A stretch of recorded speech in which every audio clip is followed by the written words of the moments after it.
jarria izango duena. Langile gazteen eskubideak jasotzen dituen gida berritu dute Labek eta Ernaik.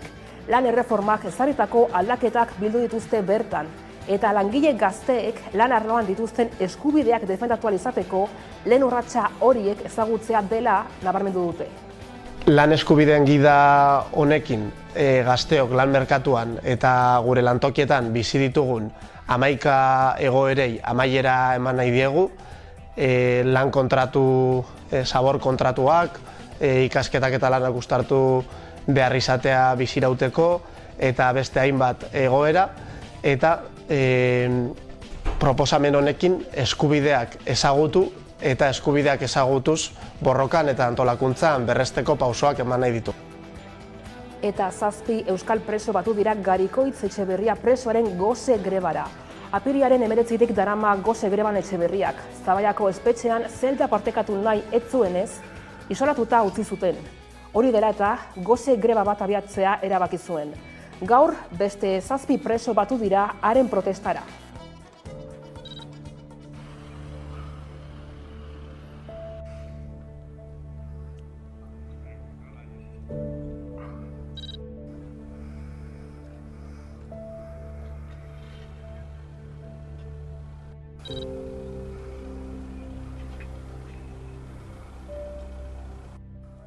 Uko egin nion bikoizteari eta ondorioz bakartze egoeran naukate ostiral iluntzetik. Hasieran patio grebaz salatu nahi izan nuen egoera, baina artean konponbide arrastorik ez dakusa danez, gose greba gehituko diot apirilak 19 asteazken goizetik aurrera bakartze egoeratik atera eta kideekin elkarnazaten eskatuz. Kuerdas film laburrak garaia izan da IKOF jaialdiaren 2. edizioan. Apirilaren 17tik 22 bitartean, Vital Fundazioak 30 film labur proiektatu ditu ofiziala sailean eta 14 eusko Araban. Programazioak lehentasuna eman die iraunkortasunean, genero berdintasunean eta aniztasunean oinarritutako gaiei. Urresolaren lanak desegitear dagoen emakume koral baten istorioa jasotzen du.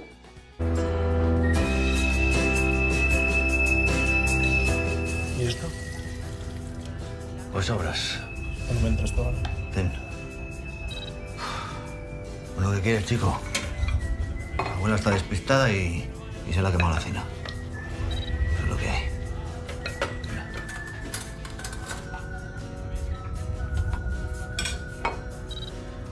¿Qué, mamá? ¿Qué te pasa? ¿Por qué estás despistada? La Concha y estas, que no sé qué le coño le andan metiendo en la cabeza. Están queriendo jugar a las revoluciones otra vez.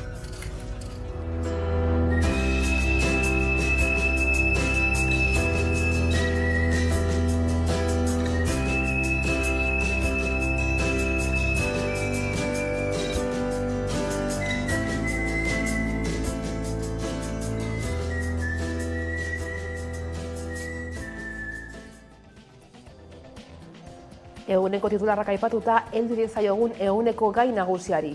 Eusko Jaurlaritza hezkuntza legearen aurreproiektua onartu du gaur Legebiltzarreko gehiengo zabalak itun historikoa adostu eta urtebetera.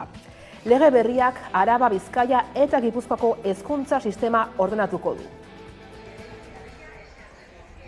Hezkuntza legeak Gobernu Kontseiluaren argi berdea jaso ondoren, Eusko Jaurlaritzak Legebiltzarrera bidaliko du lege testua tramitazioa hasteko.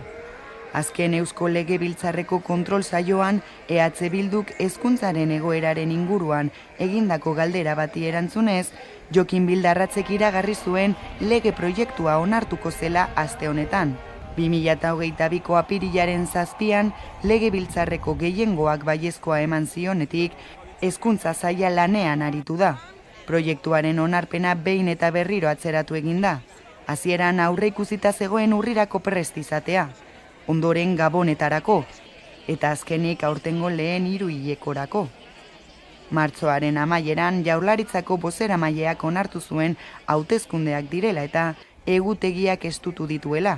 Lehenengoa, xedapen orokorrak, bigarrengoa hezkuntzarako eskubidea eta elkarbizitza positiboa, hirugarrena hezkuntza sistemaren gobernantza, laugarrena hizkuntzak euskal hezkuntzan, bosgarrena berrikuntza, ebaluazioa eta etengabeko hobekuntza, eta azkenik ikastetxeen autonomiari dagokiona. Titulu hauek lege proiektuaren bizkarrezurra jasotzen dute, eta hurbiltzen dira gizarte gisa aurrera egiten jarraitzeko ezarri ditugun, bai erronkak eta bai ibilbidea. Orain, legebiltzarraren analisia eta eztabaida egiteko unea iritsi da. Euskadik lege gaurkotu bat izan dezan, modernoa eta guztion zerbitzura egongo dena. Sindikatuei dagokienez, labek azken asteotan hezkuntza sailarekin harremana izan du, eta azaldu duenez, hezkuntza langileen lan baldintzak hobetu dituen akordio baterako oinarriak jarri dira. Hori dela eta Lakuari eskatu dio mahai sindikala osatzea.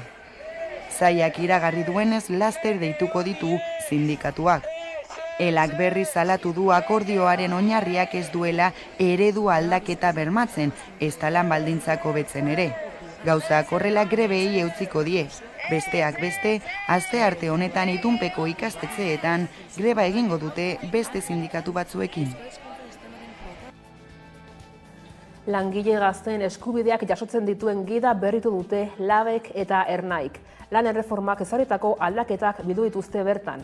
Eta langile gazteek lan arloan dituzten eskubideak defendatu ahal izateko lehen urratsa horik ezagutzea dela nabarmendu dute.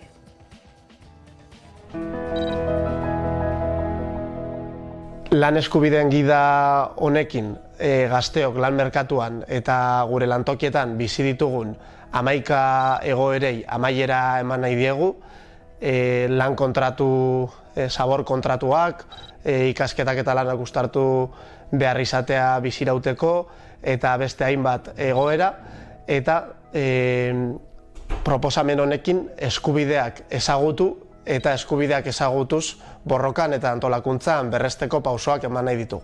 Eta zer topatuko duzue gidan? Gidak berrikuntza batzuk badakartza. Azken lan erreformak jaso dituen berrikuntzak jasotzen ditugu, baita ere atal berri bat, lehen aldiz, gaztelangile batek lehen aldiz kontratu bat eskuartean duenean arretan non jarri, eta zeintzuk diren bere eskubideak momentu horretan argituko diena, eta bestetik jarraitzen dugu beste hainbat atal garrantzitsuekin. Kontratu desberdinak, bekadunak, praktikaldia, kalderatuak zaretenean nola jokatu, eta bar jasotzen dituena. Gizarte ekimeneko ikastetxeetan greba eguna dute Araba, Bizkaia eta Gipuzkoan. Beharginek patronalaren immobilismoa salatzen dute, izan ere, sindikatuen esanetan negoziazioak blokeatuta daude, patronalek hala nahi dutelako.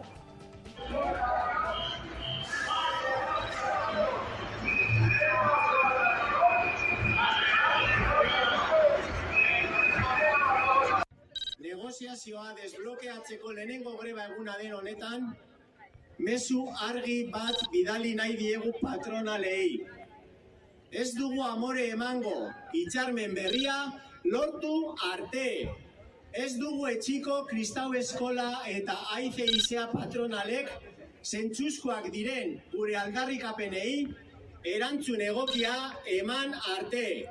Eta gaur, aurrekoan bezalaxe, Bilbon gaude, lan hitzarmen berriaren alde.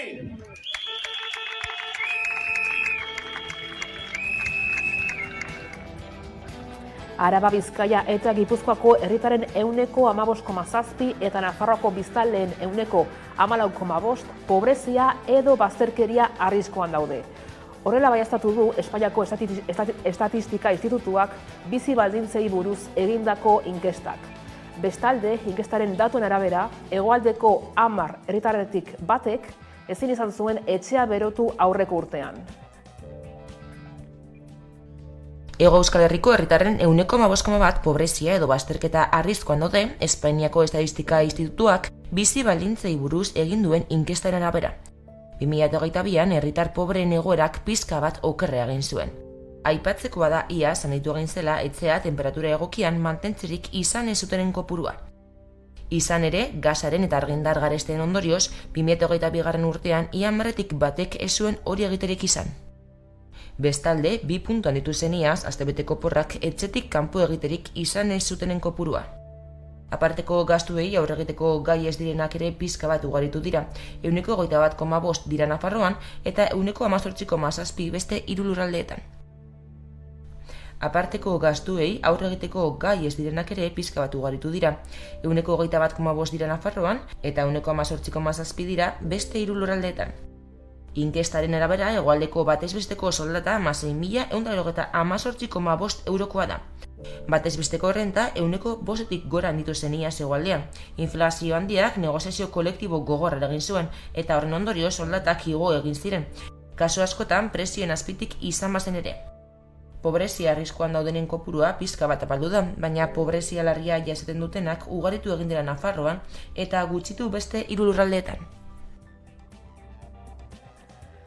Arabako mahastiak zor marka defendatzeko bildu dira Lakua aurrean. Gure eskualdearen etorkizunaren alde lelopean bildu dira Arabako zenbait ardandegidun EAEko auzitegi nagusiaren autoaren aurka. Gasteizko Eusko Jaurlaritzaren egoitzaren aurrean bildu ziren babesgabetasun eta desberdintasun egoera salatzeko. Nerea García. Abra elkarteak Eusko Jaurlaritzaren jarrera gaitzetsi du. Jaurlaritzak autoaren aurka elegiterik ez jartzea erabaki du. Jaurlaritzak dioenez ez du iritzirik emango Europar Batasunak zer erabakitzen duen jakin arte. Abra elkarteak ordea zenbait alegazio aurkeztu ditu. Arabako mahastiak zormarkaren alde dauden ardandegidun arabarrak eta Abra elkartea Lakua aurrean bildu dira izendapen berria defendatzeko. Gure eskualdearen etorkizunaren alde lelopean EAEko auzitegi nagusiak aurkeztutako autoa salatu dute. Horrekin batera Eusko Jaurlaritzaren jarrera gaitzetsi dute. Jaurlaritzak autoaren aurka elegiterik ez jartzea erabaki du. Eusko Jaurlaritzak dioenez ez du iritzirik emango eta Europar Batasunak zer erabakitzen duen zain izango da. Gu enpresa librea gara eta badugulako gure eskubidea gure enpresen erabakia defendatzeko.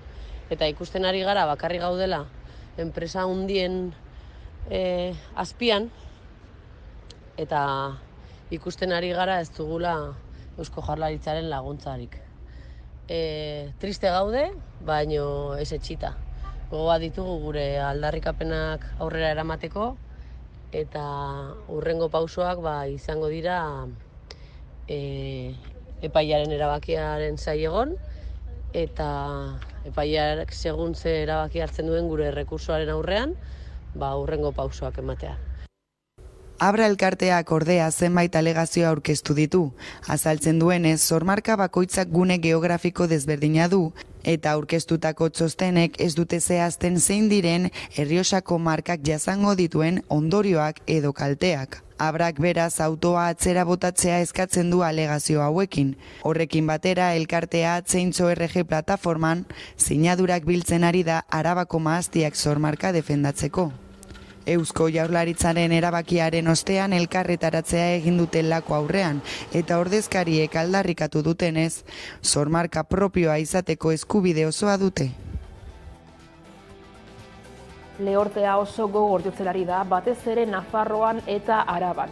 Azken 6 hilabeteetan batazbestekoa baino 140 euro gutxiago egin du eta laborarien kezka handitzen ari da udari begira. Datozen egunetan, eurik gehiago egiten ez badu, Iruñerriko zerealuztak kolokan geratuko dira eta herriberako batzuk galdutzat eman dituzte dagoeneko. Gobernuak nekazariei gomendatu die artoa ekilorearekin ordezkatzeko. Euskal Herrian une honetan hainbat klima ditugu, ezin da esan lehortea dagoenik Gipuzkoan eta Bizkaian. Igeldoko meteorologia behatokiak bere batez besteko historikoa baino euri gehiago jaso du.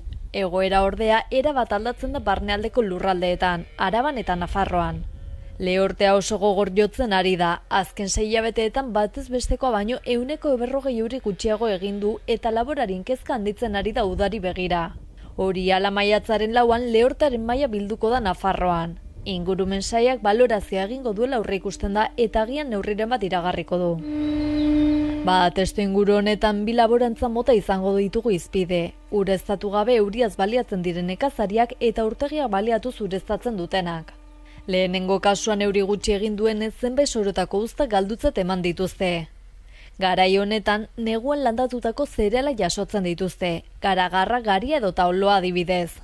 Baina landare horiek hazteko ura beharrezkoa da eta orain neuririk ez badu egiten ez da alerik egingo.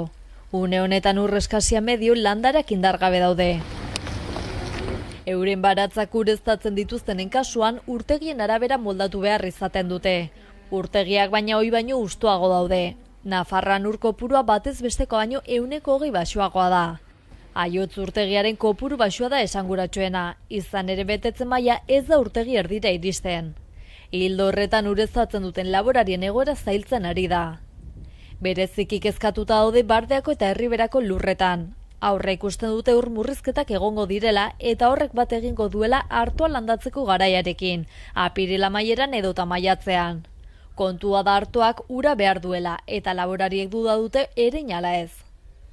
Egoera horren aurrean Artoaren ordez ekilorea landatzea proposatu du Inti nekazaritza elikagaien teknologia eta azpiegituren Nafarroako institutuak. Ekiloreak Artoak baino ur gutxiago behar baitu.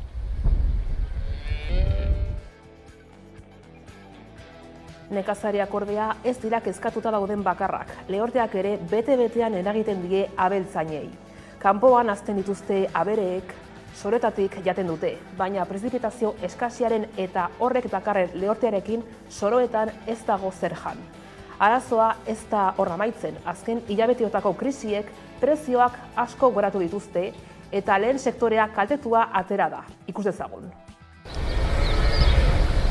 Nekazariak ez dira lehortaren eragina pairatzen duten bakarrak, abeltzainak ere adi daude zerura, ea euri gehiago egiten duen. Azken urtea gainera ez dira errazak izan laborarientzat. Ukrainako gerra hasi baino lehen zerealaren kostua ordurako garesti zegoen. Garitonak 250 euro inguru balio zuen, eta Artoarenak 270 euro inguru. Baina gerrarekin batera prezioak bikoiztu ziren.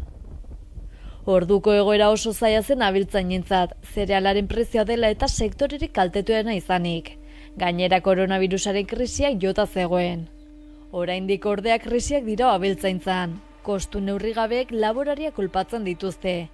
Bazarrean txarra, bazarrean gaizki, gauza. Kexu dira beren produktuek duten prezioagatik, eta ekoizpen kostuak beren gain hartu ezin dituztelako. Jatorrizko prezioen jaitsierari, nekazariek, abeltzainek edo erlezainek beren produktua saltzen jasotzen duten ordainketari ekoizpen kostua gehitu behar zaizkio. Energia elektrikoa, erregaia, ongarriak, haziak, soldatak eta makineria besteak beste. Horrekin guztiarekin batera, errentagarritasuna eragozten zaiela salatzen dute. Ez dolo prezio egiten, Hoi da hor. Eta horrek esan oso beltza bazarrean, bai. Ez da, abekin da... Gabiltzata, gana ukin. Betekin gabiltzagu, bai. Eta, bai. Txalak eta oain dela, eta mabi bat urte inguruko prezioa. Lotzarri gehi da hori, Oro arrazken hamarkadan prezioak ekoizpen kostuen azpitik daude, abeltzaintzan aritzen diren ustiapenak izten ari dira ondorioz. Horri gehitu behartzaio gaur egungo gazte gero eta gutxiago aukeratzen dutela baserria lan gisa. Ikusi beharko da beraz zein bilakera izaten duten baserriak eta abeltzaintzak. Etxarriaranazko Andramari ikastolak Sakarako mankomunitatearekin elkarlanean, Eman Arnasa gureari jardunaldia antolatu du 2023ko Nafarroa oinezen testu inguruan. Bertan, hezkuntza eta euskara uztartuko dira. Kike Amonarriz, Idurre Eskizabel edo Nora Salbotz adituek hartuko dute parte besteak beste.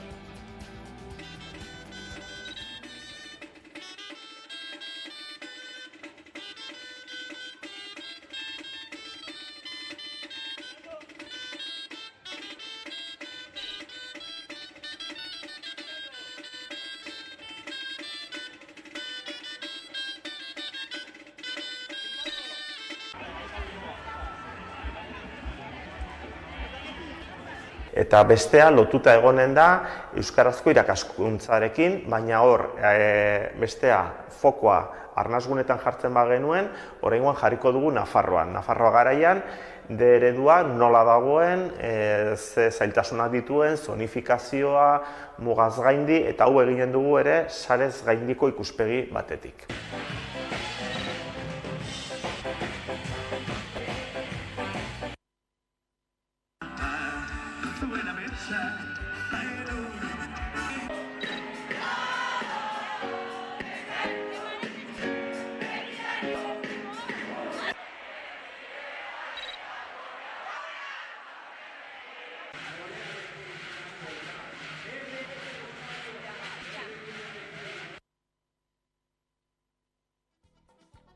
arau batzuk badaude, eta arau horiek gero moduta. Duten lana izango da Apirilaren 25ean izango da Arabako jaien pregoia Fernando Albizuren eskutik. Pregoi honetarako Arabako Foru Aldundiak iazko formula errepikatzea erabaki du eta probintzia plazara itzuliko da. Pregoia Fernando Albizuk egingo du arratsaldeko 8:00. Arabako zinemari omenaldia egitea izango du ardatz aurtengo pregoiak.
Gasteizko gaztetxeak 35 urte bete ditu. Aste honetan Gasteizko gaztetxearen 35. urteurrena izango da eta hainbat ekintza antolatu dituzte.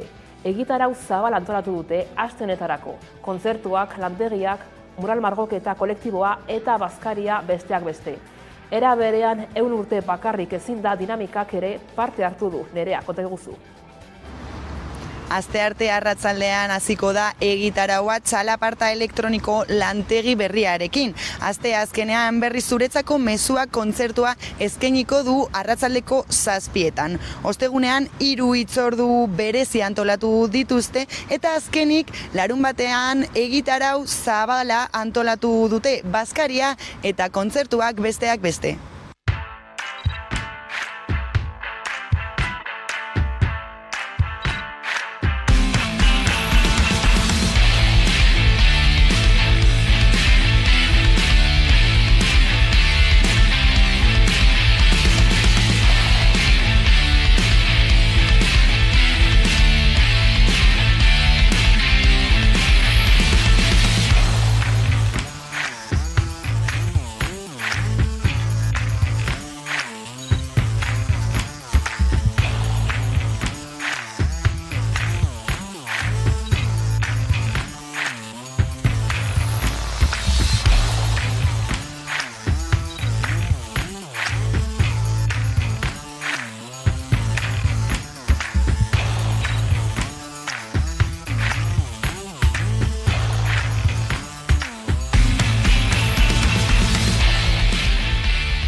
Kainakai, Dupla, Willis Drummond eta Roten Amairu izango dira Gasteizko jaietan 14an.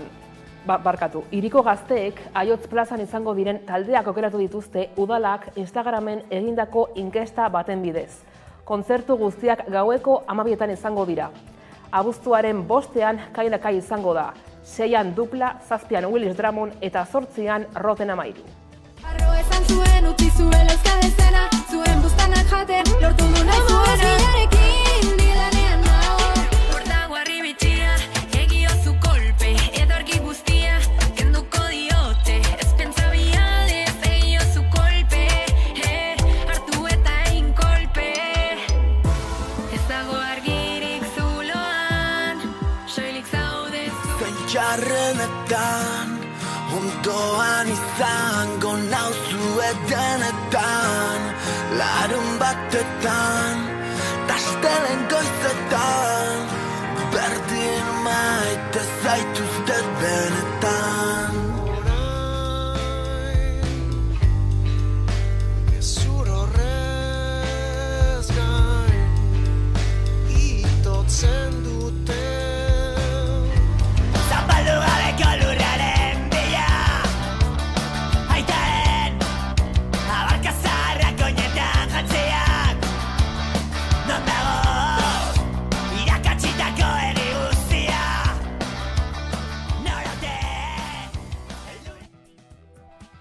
eta eguneko elkarrizketari tartea zabalduko diogu orain. Gaurkoan SOS arrazakeriaren idazkari nagusiarekin izan gara, Mikel Mazkaranekin. Gaurko geltokian ekoaldez hitz egingo dugu. Ekoizle txiki eta ertainen biltegiaz. Ekoizpen eta kontsumo ekologikoa dinamizatu eta sustatzeko ezinbesteko eremu bilakatu den horretaz.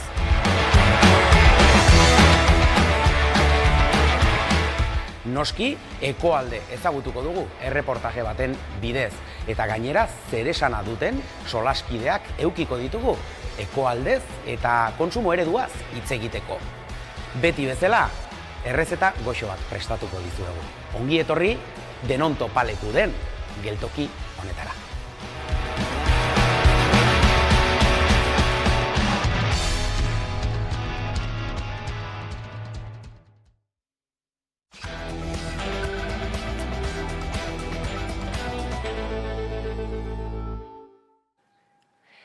Bada, 12:00 iritsi direla, heldu zaigu eguneko elkarrizketa nagusiari heltzeko unea, eta horretarako gaur gurekin Gipuzkoako SOS arrazakeriako kidea den Mikel Mazkarian dugu plato honetan, ondo etorri. Bai, mila esker. Eta hasteko, tira ez, gaur immigrazio legez arituko gara bestak beste, baina orain gutxi zehar errefuxiatuekin elkartarekin batera izan harrera mentoretza proiektuaren 4. edizioa aurkeztu zu SOS arrazakeriatik. Ez dakinarentzat edo ezagutzen ez duenarentzat zer da kanpaina hau ez, edo zer beharri erantzuteko sortzen da? Bueno, proiektu hau mentoria edo mentoretza daramaten dugu aktibidade honekin ja 10 urte. Bai, zuzenduta errefuxiatuei, zuk esan dezun bezala, aktibidade honekin ja 3. 4. edizioa izango da. Ze lortu nahi dugu aktibitate honekin? Bueno, funtzionamentua da, harremanetan jartzen da, etorri berria ikasle mutiko neska bat, gazteak, zaitasunak dituztela lehenengo momentuan bere harremanak egiteko, bere kuadrilla egiteko eta bar, eta orduan hortarako jartzen da persona bat, joaten dela berarekin, aktibidade batzuk egitera, eta pizka-pizkanaka bere harremanak lortzen, bere harremanak eraikitzen. Eta laguntza hori ematen da mentorea. Hori da pizka bat helburua eta funtzionamentua.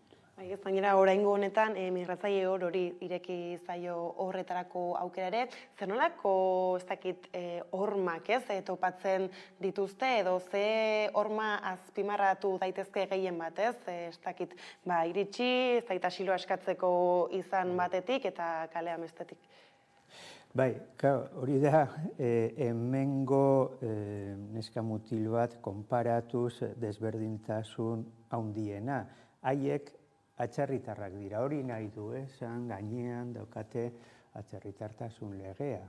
Orduan, bai, bere harremanak, bere bizi normala eraikitzeko eta egiteko beti izango dute oztopo bat, eta da atzerritartasun legea.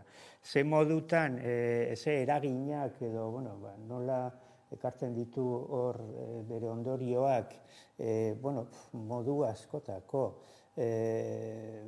Ezin dute familian bizi kontuan hartuta, bere familia bere herrialdean dago, eta oso komplikatua da, ekarri zure familia, zure herrialdetik, zurekin bizitzeko. Orduan, etortzen dira ja, ez dakit, 14 o 15 urtekin, imaginatu dezagun. Ez dute bere ama aitari ikusi, ez dakit zenbat urte bitartean, oztopo hori dagolako. Ja, kriston motxila ekartzen dute bere herrialdetik, eta hori ere kontuan hartu beharko da hemen daudenean bere bizi soziala eta bere ikasketak eta hori dena osatzeko. Gero hor gainera askotan salatzen da administrazioak jartzen dituen trabak. Hor, azken urtetan aldaketarik eman da edo datuek bere horretan antzera jarritzute sailtasunei dagokienez? Beti izan da zailtasun bat atzerritartasun legea, hori beti danik. Beste gauza bada atzerritartasun legea gero erreformak edo aldaketak normalean, eta egia zanik ja urte batzu gehiegi segurazki eramaten dut asunto honetan, beti ikusi ditut aldaketak gero eta okerrago. Egia da, junzan urtean, udan, azken aldaketa, bueno, hor daukagu gauza batzuk onak, beste batzuk txarrak, baina, orokorki edo orokorrean begiratuta atzerritartasun legea da kriston zailtasun bat atzerritar bati, zeren onera etorri beharko da baimen batekin. Baimen hori lortzeko oso komplikatua da, eta orduan horren ondorioa da irregulartasuna. Eta irregulartasuna, dauka noski handicap edo, gako bat, eta da, ezen batu, 3-4 urte egon beharko zara hemen, irregularra lortu arte baimen bat, eta irregulartasun horren egoeran, gero gertatzen dela, ikusten ditugun askotan lanean ze kondiziotan dauden irregularrak, seme alabak, nola ze aukerak, ze zailtasunak dituzte irregularrak daudenean, eta bar. Baiz, eta joera horrek, ez esan duzu, askenean ez aldaketa batzuk agian argi apur bat eman dezaketela, baina orokorrean ez gogorragoak direla aldaketak etorkinei begira, ez da ikusten dugu ez Espainiar estatuan ematen dena bakarrik, baizik eta Europako joera nagusia ere, badam, zergaitik ez gogortze horrek gaur egun? Bai, ikusten dugu ze politika ari da eramaten bai Europar Batasunean, bai herrialde edo estatu konkretu batzuk, ez? Eta diskursoa, bai, egia da, gaur egun daukagun panorama hori nahiko kaskarra. Zergatik, mezuak immigrazioaren aurka, mezuak beti izan dira oso errezak ulertzeko jendea, orokorrean jendea, eta apoiatzeko.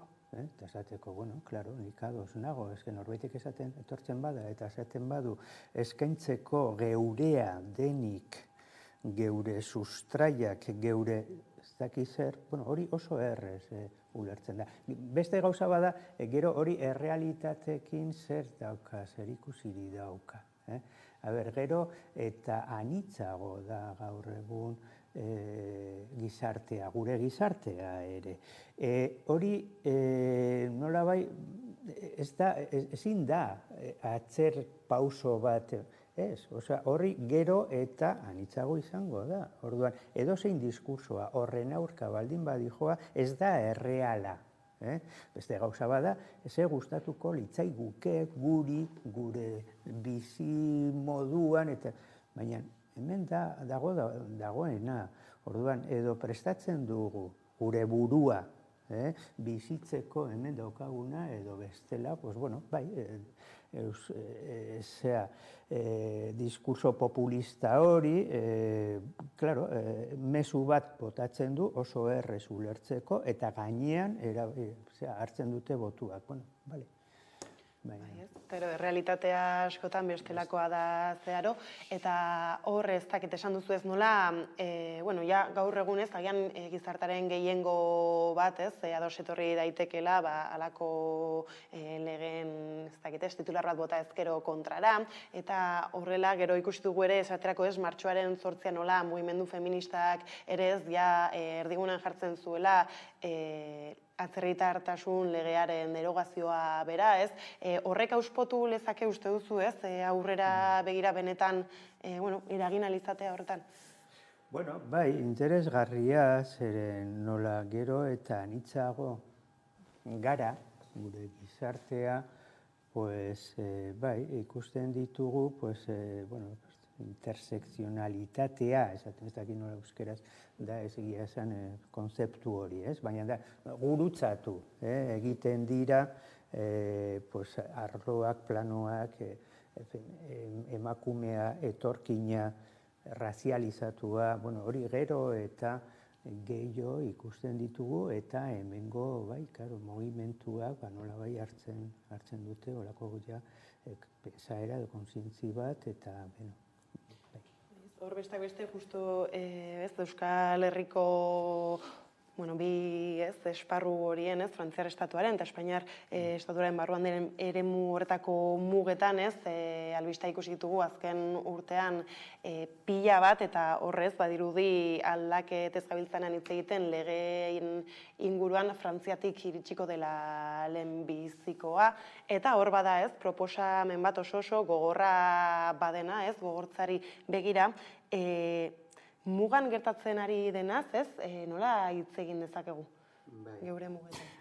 Asunto honetan, lehenengo gauza azpimarratu beharko da barneko muga bat, ez da hegoaldeko muga. Hau da, gauza bada, norbaitek etortzen bada espazio Schengen, hortara, hegoaldetik, Algeciras, Canarias eta bar, eta gero beste gauza bada, ja hemen, Estatu Espainolan, eta gurutzatu nahi badu Frantzia, Belgika edo ez daki nora, ari da gurutzatzen barneko muga bat. Eta orduan, asuntoa da, zergatik dago kontrol bat barneko muga hortan. Hori da astakeri bat, hori ez da kasentzua. Zer esaten du Frantziako estatua? Bai, terrorismorengatik eta kontuan hartu eta 2015an Bataclan atentatuak eta bar, hor jarri zuten indarrean, nolabait ezoizko egoera bat, urgentzizko neurri bat, eta horregatik dago kontrol bat, baina pasa dira 7, 8 urte eta hau ez du zentzurik. Gero eta gehiago ikusten ditugu estatuak ari dira neurri batzuk hartzen, Europar Batasunetik aparte, azken adibidea daukagu Italian. Ez oizko ere neurri bat edo hartu zuen, Meloni lehendakaria, eta horrekin nahi du erabili kanporatzeko, gero eta gogorrago egiteko bere politika. Eta hemen daukagu aspaldiko partez kontrol bat. Eta kontrol hori ere, baita ere, eta zen askotan ahaztu egiten ditugu, da kontrol arrazista bat. Zuk edo nik, joaten bagara orain, Hendaia edo Biarritzera, segurazki ez dugu izango arazorik gurutzatzeko kontrola edo muga hori. Muga hori ez dela existitu behar muga. Baina, zuk edo nik, baldin badaukagu azala pizka bat ilunago, ziur nago arazoak izango ditugu. Orduan, kontrol hori da erabat arrazista. Ez dauka justifikaziorik eta gainean ondorioak oso grabeak dira. Grabeak dira, ez daki 6-7 hildako gurutzatu saiatu egin dutela barneko, errepikatu nahi dut, barneko muga bat. Izan Euskal Herria bera da, pasabide eta harrera herria ez, bera horrek egiten duena da ez, muga hauek jarraitza, gainera, esan duzu ez, eskusa bat bestean atzetik ari dira lotzen muga hori zarratuta mantentzeko. Momenturen batean, esana zuten ez, ireki egingo zutela, ala ere, kontrol polizial handiago batekin ez, beraz, naiz eta, honek egin du, etorkinak pasatu gure badira ez, beste bide batzuk, beste toki batzuk bilatzea, eta horren, arriskuak handitzea, nolabait laburbiltzearren, baina irekitzen badira ere ez du esan nahi, arriskua ez denik, kendu egiten denik. Ez naiz oso optimista horrekin, bai esan zuen gobernua iriki egingo zula bain dela. Datorren, kontuan hartu behar ditugu, datorren urtean dira hango olimpiadak. Ez dakit, nik oso optimista ez, nik uste dut datorren urtean oraindik itxita jarraituko dute mugak, kontrola jarraituko dute, gutxienez olimpiadak pasatu arte. baina, ez dakit, zokat informaziorik. Bai, ez, bainera aipatu dugu ez, nola Frantziako erreforma bera, ez, atzerritartasun legearenaren proiektua, edo behintzat asmo nagusiak aurkeztu dituzten dagoeneko, ez, hor sartzen dira nola jartzen zuten, ez, tentsio edo lan esparru tentsio dunetarako agian, ez, horretarako, bertan lan egiteko, esplotazioarekin agian izan dezake zer ikusi handia, ez, hor baimenak emango dituztela, hala ere, oraindik eta gogorrago izango dela jarraipena, ez, etorkinen gainekoa, eta nahi dutena dela, ez, baten bate modu irregularrean baldin bada, alik eta harinen alde egitea estatutik, ez, nola, baloratu daitezke halako adierazpenak? Bai, orain Frantzian ari dira eztabaidatzen, hau, Inglaterra ikusten ari gara zen neurriak ari dira hartzen, Ugandara, asilo eskatzailei Ugandara kanporatuz, erokeri bat. Bai, gero eta, zorrotzago, baina ze hausnarketa egingo genuke, errealitatearen aurka dijoa, nahi dute esan, irregularrak daude leku guztietan,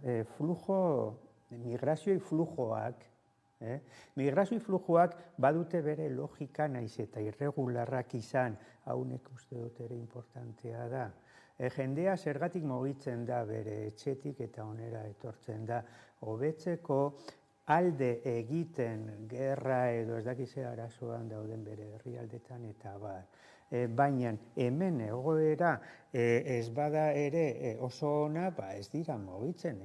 Krisi garaian jaitsi egin dute flujoak, naiz eta irregularrak izan, hori zen nahi du esan bere logika, barneko logika ere badituztela. Eta orduan, atzerritartasun legea aldaketak, Frontex, ez dakize kontrolak eta bar, hori beraz balio dute zerbaitetarako kontrolatzeko flujoak edo flujoak haiek ere ja kontrolatzen dira. Nik uste dut hau ere importantea da. Eta orduan hala baldin bada zergatik ez dugu egiten nolabai errealismo ikerketa bat. Errealismo ikerketa bat. Zer nahi du esan hori? Onartu egin behar da. Flujoak ez direla erregularrak. Bai, nahi gustatuko litzaidake ere, noski, regularrak izan, baina daukagu atzerritartasun lege bat, Europar Batasunetik ari dira neurri batzuk, hori dena, horren ondorioa da irregulartasuna. Onartu dezagun irregulartasun hori eta eman dezagun irteera bat. Mediterranean zer ari da gertatzen.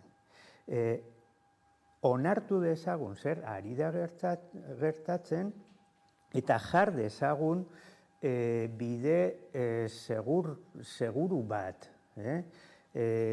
Ruta humanitaria ari da ez, holako neurriak.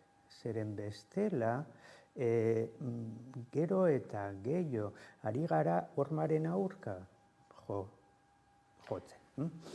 Bai, ez da, gainera larria da oso egoera, oso bortitzak gertatzen dira, ez? Eta, Espainiar mailan ikusi genuen, ez? Miliako gertakaria eta barra, baina ere, alakoek ez dute balio agenda politikoaren erdian kokatzeko. Ez, agenda politikoa dauka, nolabai, neurri batzuk direla ezagunak, eta ez dago nolabai ausarta bat, neurri ausarta bat, neurri original bat, neurri esaten. Zer ari da gertatzen hemen? Zergatik ez dugu beste neurri batzuk, adibide bat, jarriko dizut, hau esplikatzeko. Kartzeletan, orain dela urte batzuk, martxan jarri izan, jeringiak aldatzeko programa bat.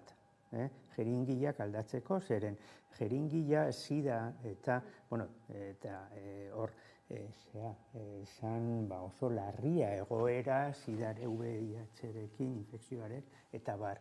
Bale, martxan jarri olako programa bat, nahi du esan, onartu beharko da kartzela barruan dagola heroinarik edo drogarik. Baina, zer da importanteago? Hori onartu edo jendea hil VIH-rekin. Bueno, pues, gutxi gora bera, hemen, olako hausnarketa edo ikerketa bat egin beharko du. Zer da hobeto? Jendea hil Mediterraneoan edo Irungo mugan, edo onartu dagola flujo irregulartasun batek eta horren aurrean neurriak hartu behar ditugula. Bueno, pues, olako proposamen bat ez dugu ikusiko agenda politikan. Agenda politikan nondik dijoa, dakigun ja neurriak onartzen eta horren neurri horiek ez dira errealak. Bai ez, beraz lehenengo pausua esan duzun bezala ez onartze batetik hasi beharko litzateke eta ikusita ez, horixe ez dela nahi eman ez nola eragin horretarako. Karo, bai, hori da, bai. Neurri, segurtasun neurriak. Baimenak, ez dakizen baimenak eskatzeko neurriak eta gero eta oztopo gehiago jartzeko atzerritarrei horrekin ze lortzen da. Eta gainean, kontraesan bat, nire ustez, nahiko importantea dago bai Europa mailan bai hemen estatu espainolan.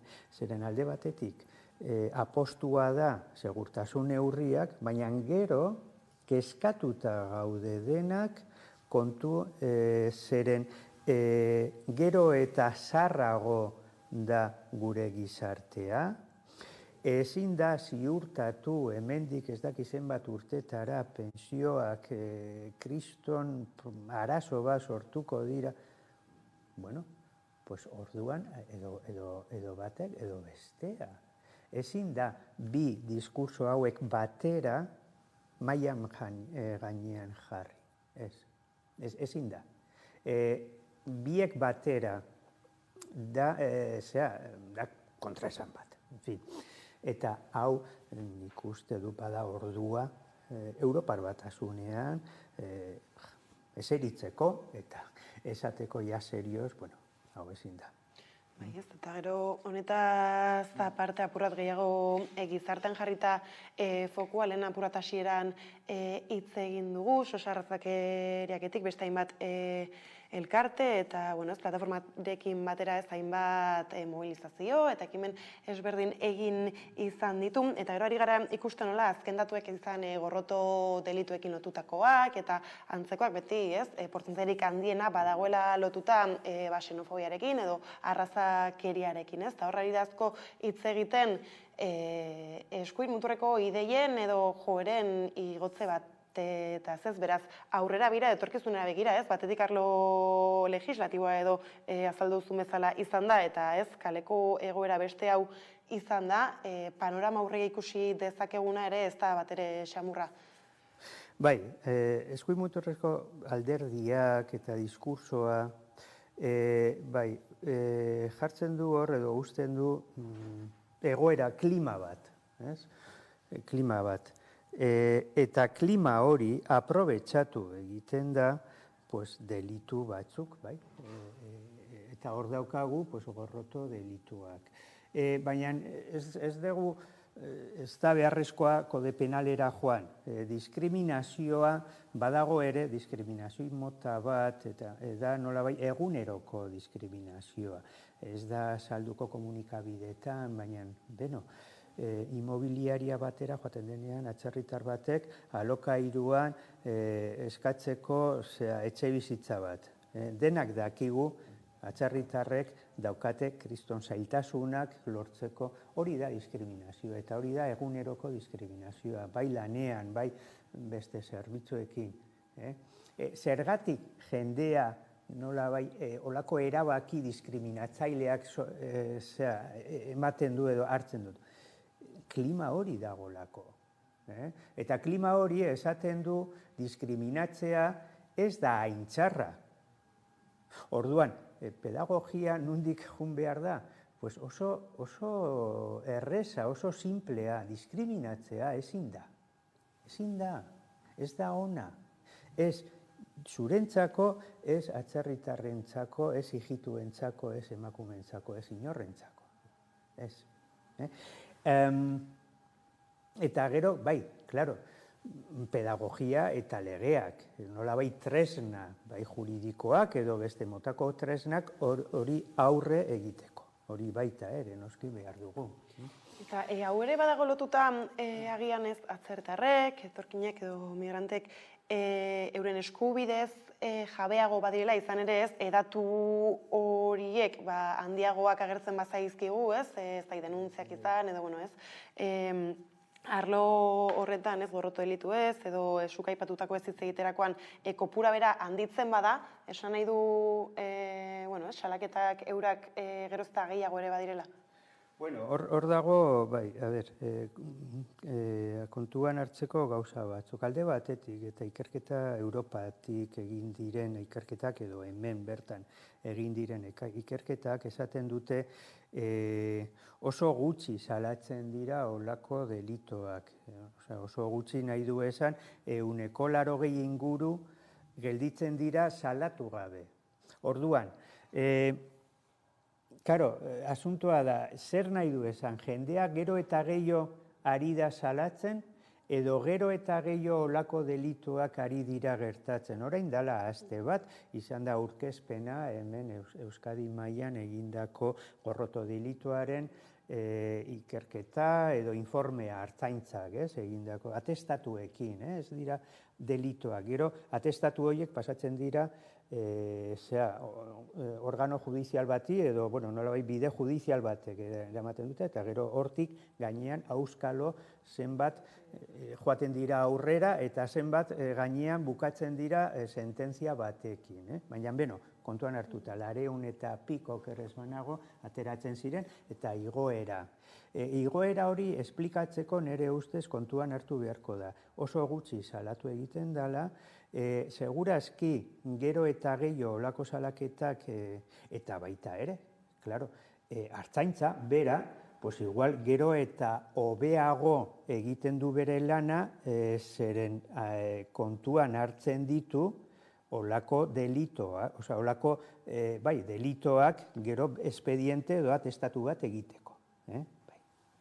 Bai, ez dela ere, gero agertzen da, ez dakit esaterako sosarrazakeriak berak Nafarroan bere garaian iragan urteko, ez datu batzuk atera zituen orain akordatzen zerekin, baina, ez, gero agertzen zen, indar polizialak, edo administrazioa berazela agian lehenbizikoa delitu horiek egiten.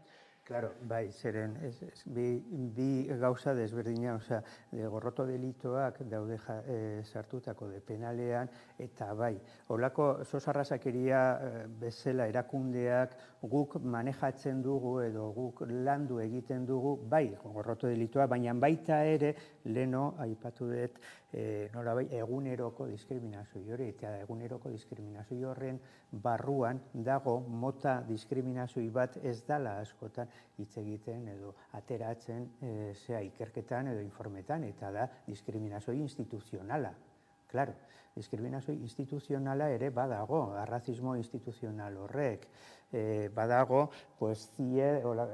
detentzio zentrotan, nazionalitateko zenbat aldiz ikusi ditugu tramitetan eskatu dutela edo epeak luzatu egin dute, eta hor dago beste arlo edo beste mota diskriminazioak guk hartzen ditugu gure txostenean.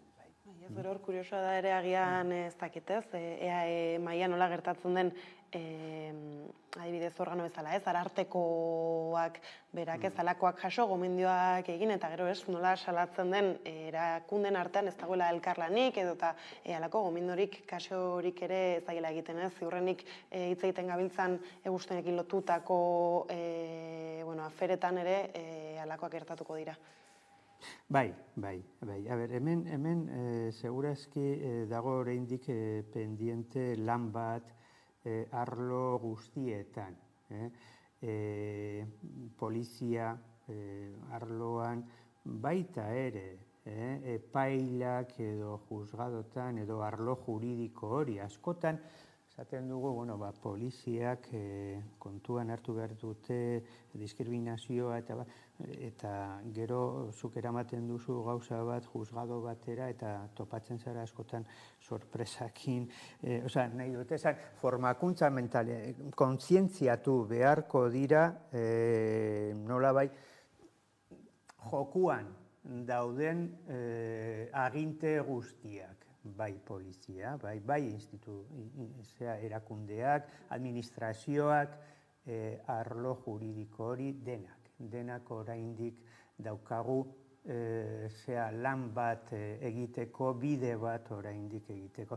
Askotan jartzen da adibide bat, nire ustez bai balio du olako esplikatzeko, nola dago asuntoa, eta da matxismoa, eta ze pausoak eman dira lege bat onartu zen, juzgado bat jarri ziren martxan, gero eta sala. Eta horrela iritsi gara albistegiaren bukarara, besterik ez gure aldetik, horiek izan dira gaur eguerdiak gurean gaur utzi dituenak. Gogoratu guztiak eta gehiago nahi duzuen aldiro 11.eus atarian daudela eskuragarri. Gero arte.